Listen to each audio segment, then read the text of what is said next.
स्वागत है आप सभी का केदारनाथ जी में। और यहाँ पर आप देख सकते हैं लाइव स्नोफॉल हो रहा है। और केदारनाथ जी की यात्रा में आपको क्या क्या परेशानी आ सकती है, यहाँ पर रहने की एवं खाने पीने की क्या क्या सुविधा है, इस वीडियो में मैं आपको पूरी जानकारी देने वाला हूँ। तो इस वीडियो को पूरा जरूर देखना। बोलो केदारनाथ की जय। केदारनाथ जी की यात्रा हमारी सोनप्रयाग से शुरू हुई थी और रात के 2 बजे उठने के बाद 3 घंटा लाइन में खड़े होने के बाद फाइनली हमारा रजिस्ट्रेशन चेक हुआ था। और रजिस्ट्रेशन चेक करने के बाद हम निकल पड़े गौरीकुंड की तरफ, क्योंकि गौरीकुंड से ही केदारनाथ की यात्रा शुरू होती है। सोनप्रयाग से गौरीकुंड 5 किलोमीटर के दूरी पर है और गौरीकुंड तक आपको टैक्सी से जाना होता है और टैक्सी पर पर्सन 50 रुपये चार्ज लेती है और आधे घंटे में सोनप्रयाग से गौरीकुंड तक लेकर जाती है।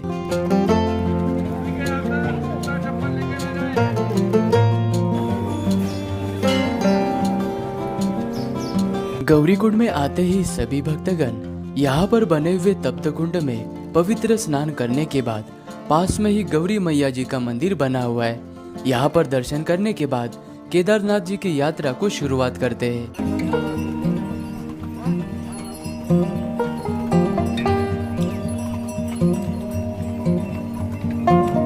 गौरीकुंड से मात्र 5 मिनट चलने के बाद सबसे पहले आप घोड़ा और खच्चर पड़ाव पर आ जाते हो।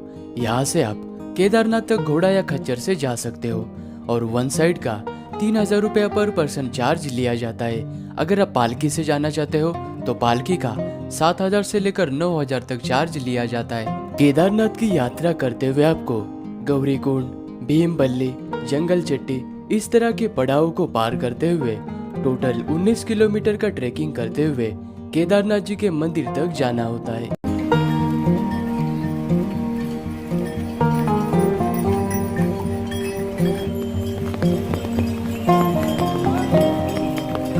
गौरीकुंड से 2 घंटा चलने के बाद आप केदारनाथ यात्रा के सबसे पहले पड़ाव पर यानी जंगल चट्टी पर पहुंच जाओगे। यहाँ पर आपको बहुत सारे छोटे छोटे खाने पीने के होटल्स नजर आएंगे। यहाँ पर हमने अपने लिए मैगी और पराठा लिया था। हल्का सा ब्रेकफास्ट करने के बाद हमने अपनी यात्रा कंटिन्यू की।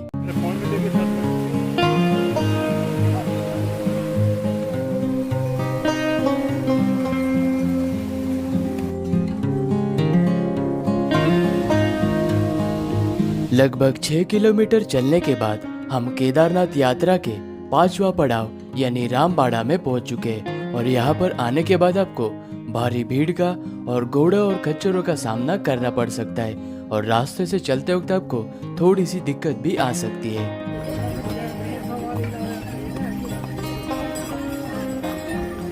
रामबाड़ा से थोड़ा चलकर आगे आते ही घोड़ों और खच्चरों का रास्ता अलग हो जाता है और आपको मंदाकिनी नदी पर बने हुए इस ब्रिज से चलकर उस पार जाना होता है।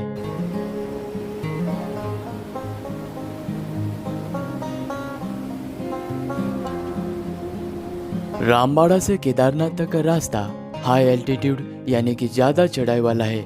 यहाँ से चलते वक्त आपको ज्यादा थकान का सामना करना पड़ सकता है। अगर आपके साथ में कोई बुजुर्ग है तो आप रामबाड़ा से ही घोड़ा, खच्चर या फिर पिट्ठू कम पैसों में हायर कर सकते हैं।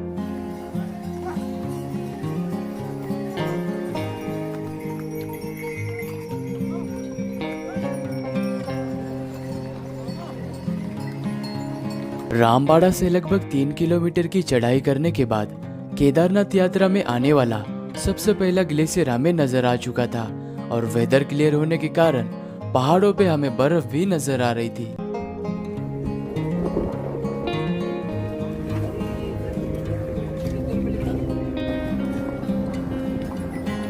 खड़ी चढ़ाई करते हुए बहुत सारे यात्रियों को सांस फूलने की दिक्कत आती है, इसीलिए रास्तों के पास में ही शॉर्टकट रास्ते भी बने हुए। अगर आप इन शॉर्टकट रास्तों का प्रयोग करते हो तो यहाँ से आपको जाते वक्त थोड़ी सी कम चढ़ाई करनी पड़ती है और आपको थकान भी कम होती है।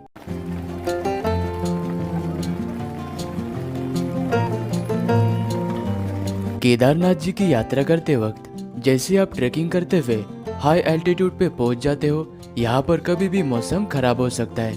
यहाँ पर बारिश होने के साथ ही में स्नोफॉल भी होता है, तो यहाँ पर आपको छाता, रेनकोट और गर्म कपड़े रखना जरूरी होता है।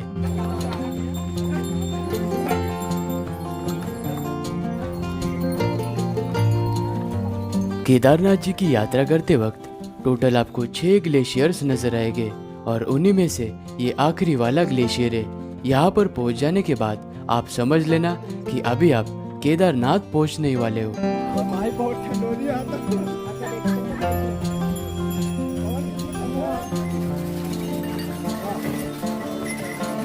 फाइनली हम केदारनाथ जी के बेस पॉइंट यानी रुद्रा पॉइंट तक पहुँच चुके हैं। यहाँ से आगे आपको बिल्कुल भी खड़ी चढ़ाई नहीं करनी पड़ती है और यहीं पर आपको घोड़े वाला पिट्ठू वाला इसी जगह पर उतार देगा और यहाँ से आपको केदारनाथ जी के मंदिर तक चलकर ही जाना होता है और यहाँ से केदारनाथ जी का मंदिर मात्र 1.5 किलोमीटर की दूरी पर है। फाइनली मैं नंदी कॉम्प्लेक्स तक पहुँच चुका हूँ और नीचे गौरीकुंड से यहाँ तक आने में मुझे 9 घंटे का समय लगा और नंदी कॉम्प्लेक्स से केदारनाथ जी का मंदिर 1.5 किलोमीटर के दूरी पर है और नंदी कॉम्प्लेक्स की बुकिंग हमने पहले से ऑनलाइन करा कर रखी थी, पर पर्सन 800 रुपीज। रुद्रा पॉइंट से 5 मिनट चलकर आने के बाद आपको GMVN का नंदी कॉम्प्लेक्स नजर आता है और केदारनाथ में रहने के लिए नंदी कॉम्प्लेक्स, स्वर्ग रोहिणी कॉटेज इस तरह के GMVN के होटल्स बने हुए और इनकी बुकिंग आपको पहले से ही ऑनलाइन करना होता है और हमने केदारनाथ के नंदी कॉम्प्लेक्स में बुकिंग की थी और इसमें एक टेंट बना होता है और टेंट के अंदर जमीन पर बेडशीट लगी हुई होती है और आपको सोने के लिए माइनस टेम्परेचर की स्लीपिंग बैग दी जाती है और इसमें ठंड भी बिल्कुल नहीं लगती और GMVN की तरफ से ही खाने पीने की सारी सुविधा दी जाती है।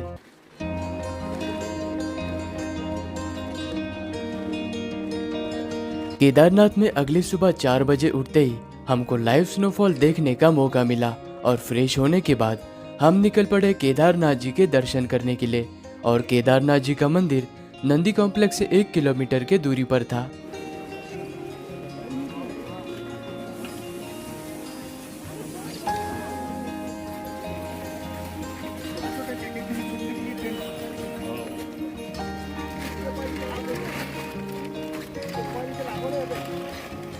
फाइनली हम केदारनाथ जी के मंदिर तक पहुंच चुके और यहाँ पर लाइव स्नोफॉल होने के साथ ही में ठंड भी बहुत ज्यादा थी, लेकिन इतने कड़कड़ाती ठंड में भी सभी भक्तगण दर्शन लेने के लिए लाइन में खड़े थे और केदारनाथ जी का मंदिर सुबह 5 बजे से लेकर शाम के 7 बजे तक दर्शन के लिए खुला होता है।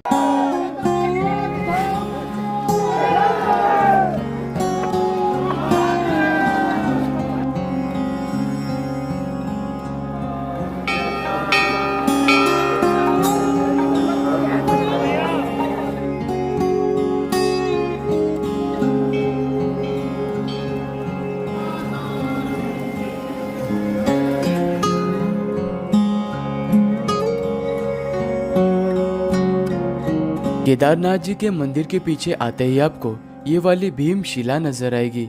2013 में जो आपदा आई थी तो इसी भीमशिला ने केदारनाथ जी के मंदिर को बचाया था।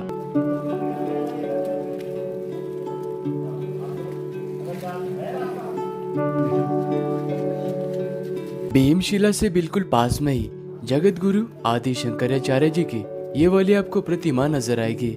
यहाँ पर भी आप एक बार आकर दर्शन जरूर करना। केदारनाथ मंदिर के राइट साइड से भैरवनाथ जाने के लिए रास्ता बना हुआ है। आपको इस ब्रिज पे से चलते हुए भैरवनाथ जी के मंदिर तक जाना होता है, लेकिन भैरवनाथ जी के मंदिर तक जाने का रास्ता अगर स्नोफॉल से ढका हुआ है तो बहुत ही डेंजरस और स्लिपरी होता है, तो यहाँ से जाते वक्त आपको बहुत ही केयरफुली जाना होता है।